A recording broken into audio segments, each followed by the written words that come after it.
That one, yeah. Were doing stuff within the community to get their community accepted more by the rest of the world.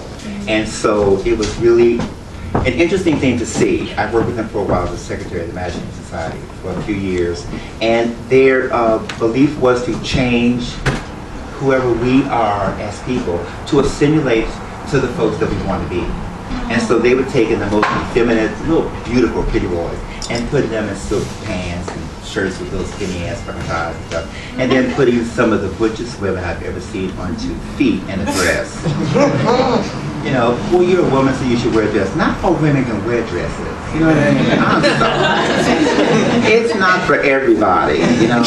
And they would put them in these things off and put some of these cows in heels, and they would plumb through like Roy Rogers on a fucking, you know.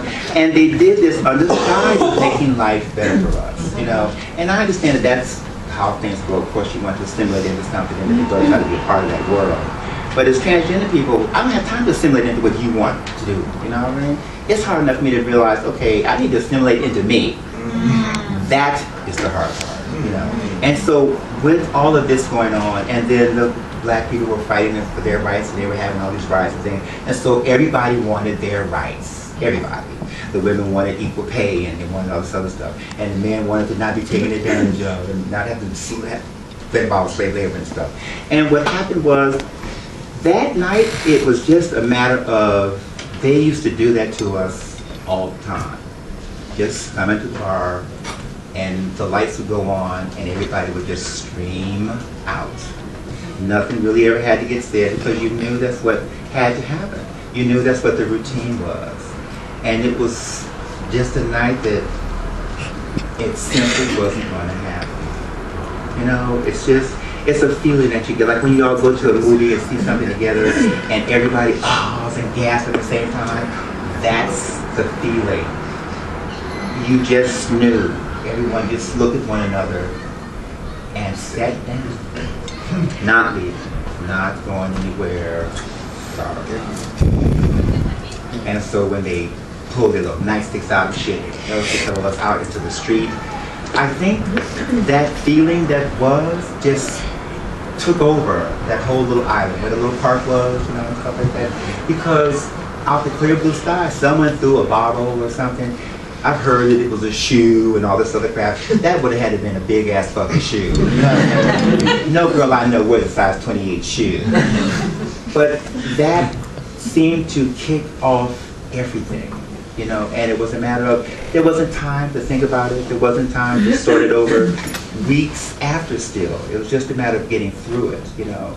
And it wasn't until later on that all of a sudden the folks in the village and stuff, the gay guys, they got in together and said, oh, well, this is what this was. This is their liberation thing.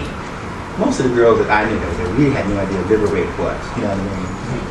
We had gotten beaten up, got my jaw fractured and stuff like that, saying they wanted this stuff. And people came from all over to get involved in this, you know what I mean? You could hear gay guys running out there yelling, those queens are kicking ass on the car, you know? And more guys would come over, you know? And I think they came over to watch, you know, because a lot of them were not going to get their pretty faces hit. Right? It's like, oh no, people hit me in the face. This thing, I'll hit her. Bam!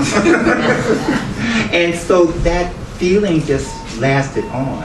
And as things progressed and times changed and they started having the parade and all this other stuff, they were real selective about the girls that rode in the Cadillac. They used to sit out front of Bill's Cadillac.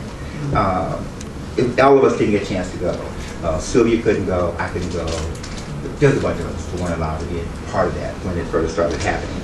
And one of the things that was odd was during that summer, that next summer, Sylvia and I went to speak at this rally they were having in Central Park. And it was amazing. It was just this sea of young, beautiful white faces just all over the place, and couples and all this other stuff. And it was like, okay, we're going to make a difference here, and we're going to get them to realize that there's transgender girls in prison and stuff, and there's stuff that they need to do, they need to raise money. And they booed her off the stage. I mean, we were devastated. You know, it was so hurtful and so demeaning that they couldn't even give us the time of day to at least hear what our point of view was, and we were there in the scuffle as it started. you know. And I have talked to some of the people from that Stonewall Veterans Association thing. They are so uptight. They have not this stuck up their ass dealing cards, child. It's absolutely amazing. And I think that the girls who were involved in that were crazy. And said, well, you know, you weren't that crazy, but she was a crazy person. I'm sorry. I think the crazy, have you looked in the mirror lately? The crazy person is you. You know, not necessarily us and stuff. And so as this progressed and changed, it's gotten a little better, you know, but it's still covered up. I've seen documentaries that they've done on Stonewall, and they don't even have a drag queen in the fucking documents that they show. Now, where did that come from?